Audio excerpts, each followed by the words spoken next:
so it was about seventh grade. And I remember I arrived in seventh grade and I was so excited that day, the first day of school, because I wanted to play with all my friends. I didn't get to play with them during the summer. I only saw a couple of them, but I was so amped to play Foursquare. Like Foursquare was my game, man. 4 people knocking that ball around, and then they would get out, but you could always come back in. I was just like, Foursquare is my game. So I went out to Foursquare, and I'm just like, gonna play some Foursquare, gonna play some Foursquare. Like I'm singing this song because I'm so amped. And I get out there and I run to the squares and I'm standing in the square and there's no one on the square. And you can't play Foursquare with one square. So I'm like, what is this? And I'm looking around and I'm like, where is everybody? And everyone's like in the asphalt, courtyard, and they're all hanging out. And I'm like, what are they doing there? So I ran over, I think, to like Jimmy, and Matt. And I was like, hey guys, you want to play Foursquare? And they're like, no, we don't play Foursquare. Almost like discounting it. Like, oh, I would never play Foursquare. And then they started telling me, and they were like, hey, do you know that Ryan's going out with Samantha? And do you know that Mark is going out with Daphne? And I'm like, so do they want to play Foursquare? I'm just trying to get an idea of how many people want to play this game. And what it was they had now given up playing to being cool. And like that was the new thing. So it was all about like being cool. So I wanted to continue to play Foursquare. So I'd show up every day and no one would show up. And after like maybe 3 months, I was like, oh gosh, fine. I'll play the new game, which is the cool game. So I was like, what do I need to do to play the new game? So I had to buy Z Cavaricci pants. I had to buy Gerbeau shirts. I got Drakkar Noir to pour all over myself. Oh, Lord. I know, right? And the last thing I could not get, and that was all of the cool guys, because this was a predominantly white school, all had these luscious bangs that like fell over their eyes. And I'm Black and Filipino, so I had this huge fro. So I was like, I can't do anything with this. But I took my sister's Vidal, I stole my sister's Vidal Sassoon mousse, and I doused my hair with it and shoved it down so that it could create this frozen bang. And I would walk around with this frozen bang all day. And little did I know that mousse dries up. So by 5th period, it had changed from a bang into like a raccoon's butt that was just sitting outside of my forehead. And I'm like, hello, ladies. So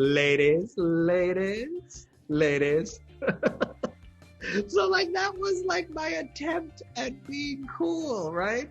Because I wanted to be cool because I just wanted to belong, right? That was it. I just wanted to belong. How do I belong? That's more important to me. That became more important to me than play. And I remember it was like near the end of the year and I wasn't cool enough. All the cool kids were like hanging out together. By the way, no one told me there was a vote. Like, did you know there was a vote to be like, I just showed up one day and certain people were nominated. And they're like, how did you get nominated? Was there like, is there an absentee ballot? Like, I'm just trying to get an idea of like who made these decisions. So, so I'm already feeling frustrated. And then I remember, I think Matt told me, he was just like, are you going to Ryan's pool party? Anyone is going to be there. And I'm like, oh my gosh, I have to go to this party. This is it. This is the party. And I remember, and then he said to me, oh, but you have to know someone in order to get in. You have to know someone that's already going. The bouncer's going to kick you out? Exactly. This is 7th grade, dude. I'm like, what are we doing? So I ended up having to chase around a bunch of people, begging them. And I remember going up to Antonio and Joey, these 2 Latino dudes. And I was like, are you going? And they're like, yeah. And I'm like, can I go? And they're like, maybe. And then for the next 2 weeks, I was at their beck and call. I got their lunch. I followed them around. I passed those triangle notes that we had around for them. Like I was their courier of anything just so I could go. And then there was the night of the party. And I'm going. So I pour my Drakkar Noir on. I'm like, I'm all ready to go. Like, I'm literally sitting in the car with Antonio's mom and them, and I'm like, gonna go to this party, going to the party. I'm like so amped. And I remember getting out of the car, and like we're doing that smooth, cool walk, like oh, this could be the thing. And then I see a few of my friends, Carl and like Anthony and a bunch of other people, as I'm walking up there, and I'm feeling like so amped. And there's an argument that's happening. And there was some pushing and shoving. And then someone goes, "Get the fuck out of here. We're not letting any niggers in this party." and I'm black. And I'm just like, what? And like I felt like there was like this stab to the gut, because I'm like thinking like I'm a nigger. Like am I not allowed in this party? And I was just like I felt like water had filled up to my knees and just froze. And I just couldn't move. Right? And then Antonio and Joey are just keep walking. And then at one point, Antonio's like turns around and he says like, "Come on, we'll be fine." And I'm like, "No, I'm not going to be fine. You're fine. I'm not fine. They're going to know." And I remember going up there, and they looked at Antonio, and then they looked at Joey, and then they looked at me. And they were like, Is he black? And they were like, "No, he's Latino." And I didn't say anything because I just wanted to belong, right? I just wanted to get in. And I remember like being like, oh my gosh, I think they'll let me in. And then they just gave this like nonchalant like nod, like, okay. And it was like nothing to them.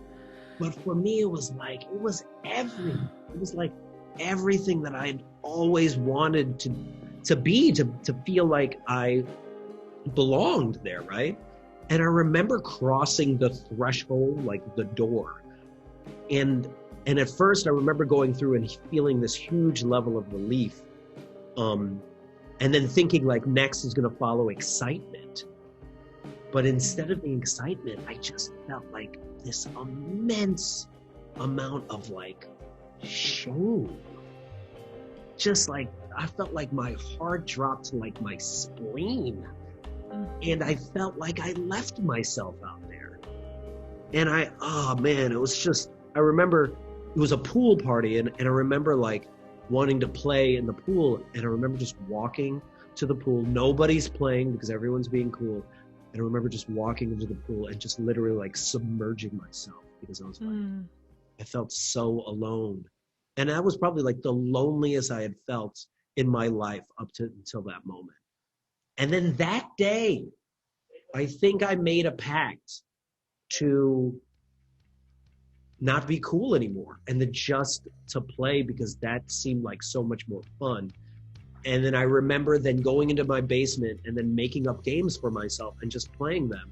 And I would continue to do that over and over again until some of my friends heard that I was just doing this, and they were like, "Oh, what are you doing?" And I'd be like, I'm playing this ransacking game. You should come over." And they realized that was the place in which they didn't have to be cool and they could just simply play. And that was the environment that I created, like without even realizing it. And that is exactly the work I do now, right? It's like I create these safe spaces where people can play and feel like they belong. Because like I don't want anyone else to feel that way. And like that was really like the pivotal moment